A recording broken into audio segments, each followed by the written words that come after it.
अंकुश मिथुन brother.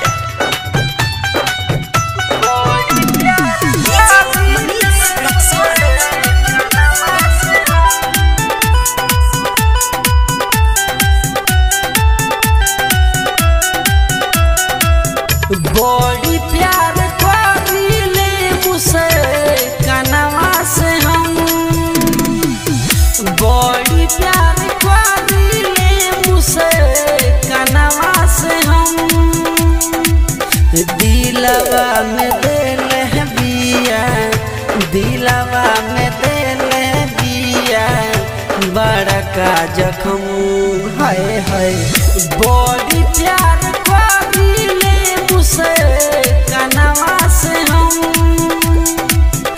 बड़ी प्यार करीले मुझसे कनवा से हम।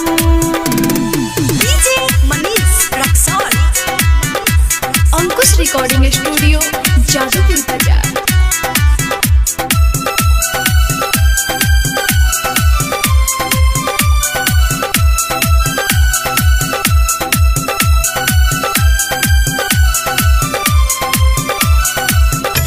जनवो सजादा हम तो वो करा के चाही, जनवो सजादा हम तो वो करा के चाही। वो करा सिवाना हम तो जिए नहीं पाई। कौन गलती कैले बानी, कौन गलती कैले बानी सहिले सितम है है। बड़ी प्यार करीले मुझसे कनवा से हम,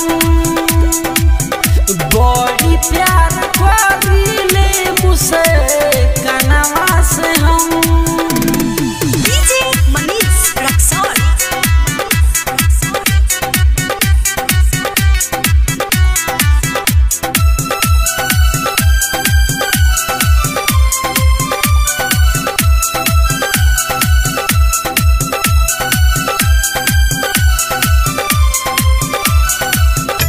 हमारा तो चढ़ल बारे प्यार के सुरूर हो,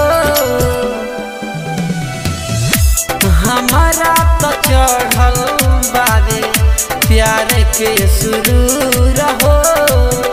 तोहरा के पाइब एक दिन सुने ला जरूर हो। धन धर्मेंद्र संजय, धन धर्मेंद्र कहे मर जाइब हम। बड़ी प्यार करीले मुझसे कनवा से हम, बड़ी प्यार करीले मुझसे कनवा से हम। अंकुश रिकॉर्डिंग स्टूडियो जादूपुर बाजार।